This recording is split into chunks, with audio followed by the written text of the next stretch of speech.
LinkedIn paid ads are, in my opinion, the most exciting of the newer ad platforms. I say newer. Whilst LinkedIn isn't necessarily one of the new platforms, it is new in terms of being an opportunity. A combination of a far wider selection of LinkedIn ad placement types, a much smarter, more developed kind of core algorithm behind the audience optimization, and the LinkedIn Insight tag that's essentially a great copy of the Facebook Pixel. These all have empowered LinkedIn advertisers to be able to achieve some really genuinely impressive returns over the last year. Not just that though, LinkedIn also has one other massive advantage over Facebook or TikTok or any other display network, and that is your entire business career is built into the platform. Whoa. From your paper route to your first office job, it even knows the companies themselves in far more detail thanks to the company pages. A super important part to LinkedIn ads though, that differs too from Facebook, is how to handle building an audience. How do you combine job functions with seniority and the rest that LinkedIn offers? How big should you make audiences? And what about exclusions, for example? I'm going to answer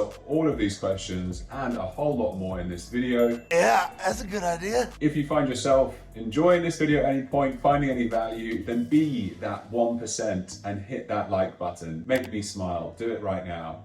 Let's see what we got here. Okay, let's dig into these two examples we're going to cover of building LinkedIn audiences. I'm going to go with SaaS and agencies because these are two classic cases which work really well with LinkedIn ads. Also things like any kind of investment opportunity. Really a simple rule is the average order value, the average conversion very valuable? Like for my agency, people work with us for a very long time when they work with us, and so we make a good amount of money thanks to that. And so it's worth a lot for us to find new clients. So if you have a business that's cost, can make you say $10,000 plus from a single conversion, then LinkedIn ads could be worthwhile. But we're going to go with SaaS and agency this time. So for SaaS, I've come up with this random idea for some kind of alternative to Shopify for specifically women's fashion brands. So this is a kind of website builder which doesn't exist. I'm just making this up, and we're going to come up with an audience for that. Let's just say the audience of people that they're trying to target is going to be marketers and maybe founders, CEOs, and we know it's going to be people in the fashion industry, that kind of world, fashion generally. It's going to have, I guess, let's just pretend that they know that it's women only. Yeah, let's go with that to start with. And then let's go down here. So then the agency, we're going to come up with a story around an SEO agency for personal brands. So say I have my own website, maxsinclair.co.uk. So maybe there's an agency that specializes in how to make personal brand websites rank. So maybe their audience is, let's just assume it's men and women. It's going to be kind of thought leaders, CEOs, high level positions. It's people maybe with their own brand. Yeah, very, very important, powerful people probably. So these are the two examples we're going to give. So let's start with the SaaS ultimate Shopify alternative platform for women's fashion brands, how to build a LinkedIn audience for that. So I'm going to go over to LinkedIn now. So this is within the audiences section of your LinkedIn Ads Manager. You can then go into audiences and then saved audiences, and then you can create new ones here, or you can do it within the process of creating a new campaign. But I'm doing it here as nice and easy. So example, SaaS fashion website builder. You want to make that obviously as descriptive as you can. And then we're going to go into get started with it. So this is just the insights it gives you around it, which is actually quite interesting. So this gives you the overall figure. Let's go into the locations first. Let's not worry about that for now. This is the whole of the UK. I'm based in the UK. Let's say they're happy with the United States as well, because I think they would be if it's a SaaS company and maybe they can't handle all currencies, could be a reason, but otherwise that's fine. So now we've got UK and US, so now that's 250 million. And then we don't need to exclude. You could possibly sometimes need to do that, but not in this situation. Audience language, English, leave that as it is. and then you start to narrow it down. So you can click into narrow. So there's loads of things that you can play with. There's the audiences part. So this is great to just click around to like learn what's available. So you can upload lists basically. For example, if you had an email list, you could put it in here, other kinds of things like that. That can be really good remarketing. You can do website visitors and traffic kind of based audiences. Lookalikes are where you have said, I want people that look like someone that converts. That's a classic lookalike version of an audience. Those can be great, but you really want to have enough data. Like if you have had 10 people complete the inquiry form for your website, and then you create a lookalike based on that, that might not even technically work because it's such a tiny quantity of data. Whereas if you have 10,000 people each month signing up to a free trial and you want to get more free trials, well then a lookalike of the people that sign up to free trials in your website could be very effective. So that could be a great chance for it. And then you have obviously retargeting, which is a whole topic in of itself. So you could retarget people that have visited your site, all sorts of other things. Opened, a really nice one is people that have opened your lead gen forms, all sorts of other things. Websites, a common one with site traffic and other things. And then we've got third party. That's like a bit extraneous. I'm not going to go into that today. And then if we go back, that's those areas. And then audience attributes. This one you're going to use more often. There's loads of space here to create different types of audiences. There's company information. So that's the company that people are connected to. So you've got category, which is kind of niche particular categories. There's not even that many of them, to be honest. Then you've got connections, which you can see. This is connect. I wouldn't worry about that one, to be honest. That one's a bit more advanced. Followers of, this could be followers of my company. You could do companies that aren't growing. This is an interesting one. So it could be negative growth. Like if your business is to help companies that aren't growing, well then this is an interesting little thing that you can do, which you can't necessarily do very easily on Facebook or other platforms. And then we've got industry. This is a really great one to be using. Name, revenue, size, etc. Demographics, age, this is great. Gender, loads of good stuff in here. You've got function, seniority. I really like these ones in particular. But let's go into it. So we've got a SaaS builder. We've got marketers, founders, CEOs in the fashion industry and for the female audience. So a really simple starting point here. We know we want women. So I'm going to check that I don't want to discriminate. And then I'm going to select only women. So you can straight away see that's more than halved our audience. So now it's 110 million down from 250. I'm going to go into age. I'm going to assume that I know that it's maybe higher level people within the company that are going to go ahead with this decision. So I'm going to go with 35 to 54 and 55 plus, and I'm going to leave these other two. Maybe I would keep 25 to 34, but we've still got a pretty huge audience. So for now, I'm going to not have those. Then I'm going to go into education. This can be interesting.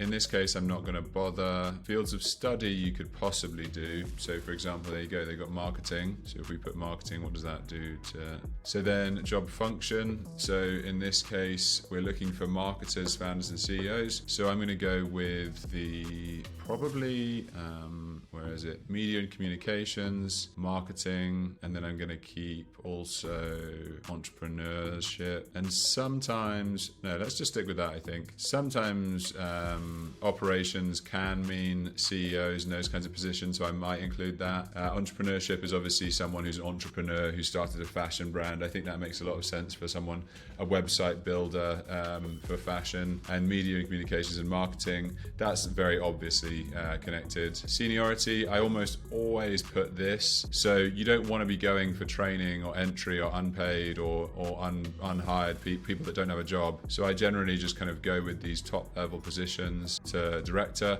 If I need it a little bit bigger, I'll include manager, because that could be marketing manager, which obviously is fine. If I want to make it a bit tighter, then I might not include that. And let's go years of experience. I quite like this one too. You can just kind of get rid of the noobs by at least going to 3 years. Member skills is a really fun one to do. I'm going to add a lot of different things, and then I'm going to highlight that. Obviously you can go down in many parts here, but so let's just say marketing strategy, marketing. We put fashion in here. There you go, fashion. So these are some really interesting ones. And then let's go into interests. So this is another way that you can go. I'm going to add lots of stuff, and then I'm going to narrow it down to show you how I might split this then up into various things. You can add member groups. I'm not going to go into that because you have to go find them and things, but they can be good. Member interests, general interests. So again, marketing and advertising. This could be an interesting way to go around it. I'm going to leave that for now because I don't want to make this too complicated. You've even got member traits. You know, someone who contributes a lot. So that might mean that they're more active on the platform.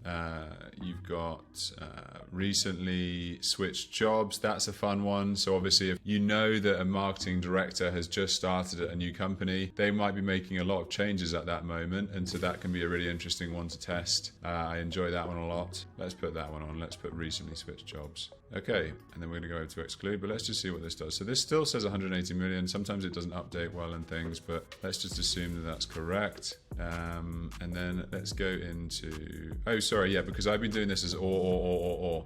So yeah, so this is important to understand. So we've got narrowing things down, this or this or this or this. So that's why we've stayed at 180 million. I've just shown you lots of examples of ways that we can go, but I'm going to now get rid of this seniority one from this section. And I'm also going to get rid of this one. And then I'm going to do narrow audience further. So you have to come down here, click that, and then we're going to go into here and we're going to do seniority, which I always forget where this one is, job experience, seniority. So we're going to put it in here. And then let's see what it says. Now it's only 25 million. So you see how much that's knocked out so many of those people who were clearly all in those lower categories. And then I'm going to go again, job experience, years of experience. Let's say 4+ years. That's gone again down to even further as a smaller audience. So if I just close this quickly, you can see it tells you who is your target audience. It's any of these things, and this, and this. So the or and the and is very important to understand when you're building an audience. I'm also going to move this, and I'm going to move it. Actually, before I do that, I want to just make sure this is clear because this is really important. So audience, let's go to demographics, gender, female. So in this scenario, what this is saying is somebody that's got an interest, has a field of study in marketing or is female.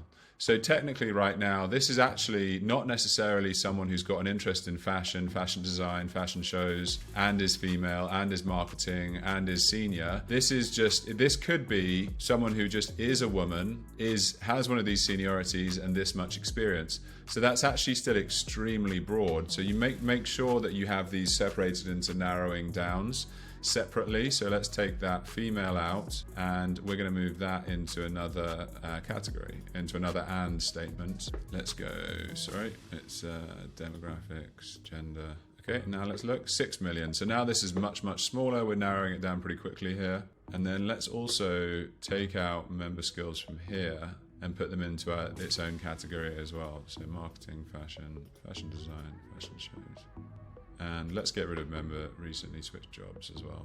And let's do one more narrow. So audience attributes, member, let's go job experience, member skills. Let's do all the fashion ones that we saw. So fashion design. I'm leaving photography just because I think it could just be loads of fashion photographers that you end up getting, which we don't want. I might even exclude that shortly. Styling. I think these ones though kind of make me think of someone who understands fashion shows is quite a in the industry thing. Yeah, and I think it could be the right kind of person. Someone could have started in design of fashion and then they ultimately now run their own design house, fashion design house. So let's see how that does. Okay, now that's only 490,000. So this is actually quite a nice audience.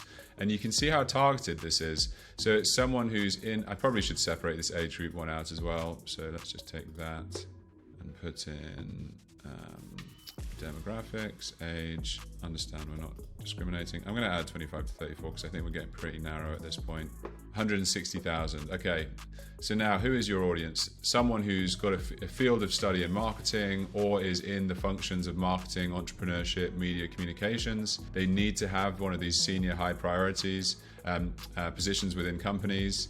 They need to have at least 4 years experience. They need to be a woman, have the member skills of fashion or fashion design, etc. And they need to be within these age groups. You can see how well targeted this is now. This is a great audience. And so this is a perfect one that I might then test to have as one of my audiences for this. And the important thing, of course, is that you want to A/B test lots of different audiences. So there was loads of things I showed you in there which you could do differently. So we could make it just be a slightly larger audience of maybe only, also you might split this up.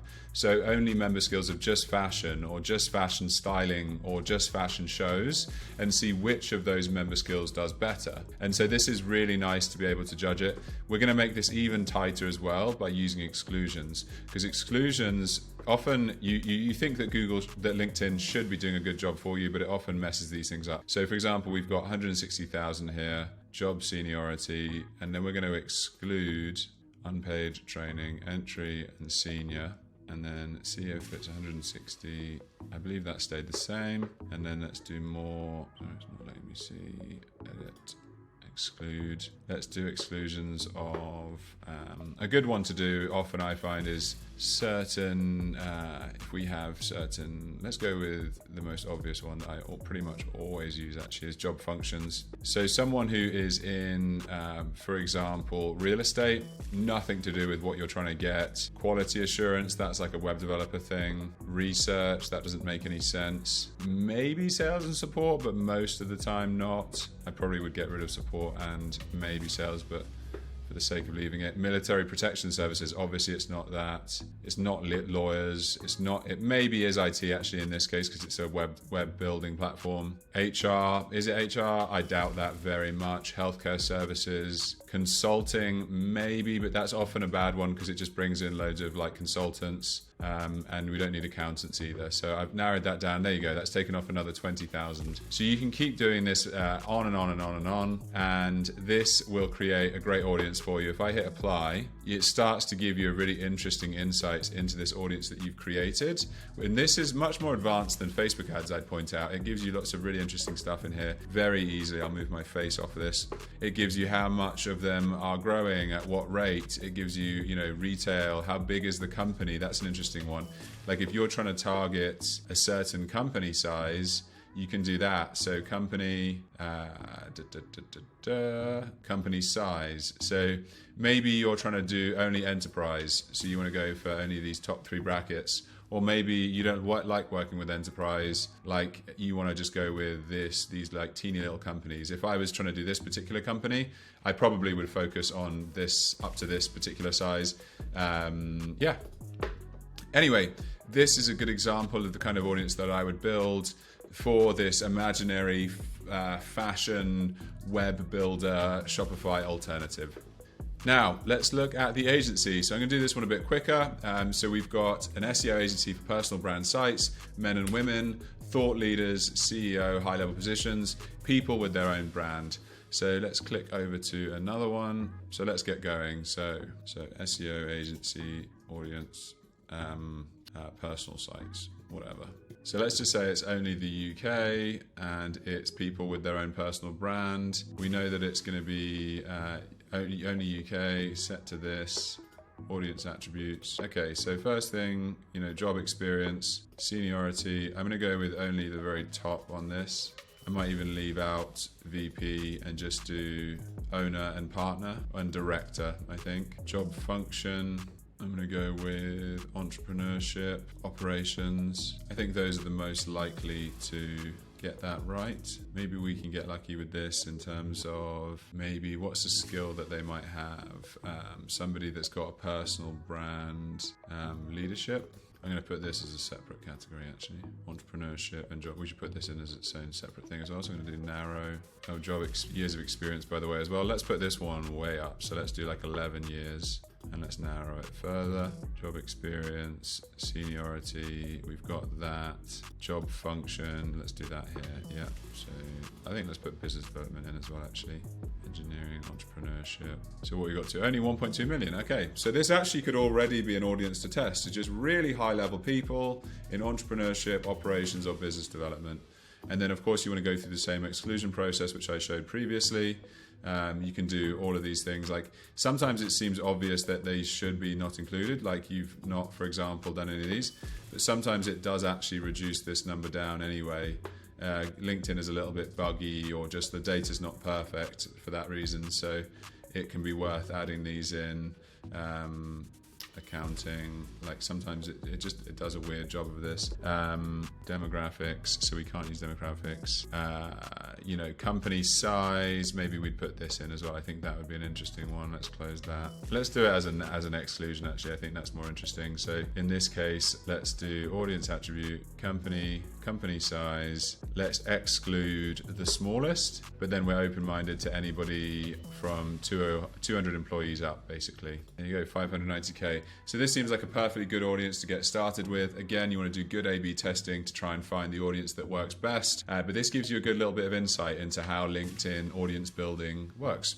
Hopefully that's helped simplify this complicated process of building audiences within LinkedIn ads. Please do comment below with your business and the URL for it. And I'm happy to give you some free advice right now on the actual LinkedIn audiences that I might create for your brand. Woohoo! And otherwise, please do hit that subscribe button so that I can see you in the next one.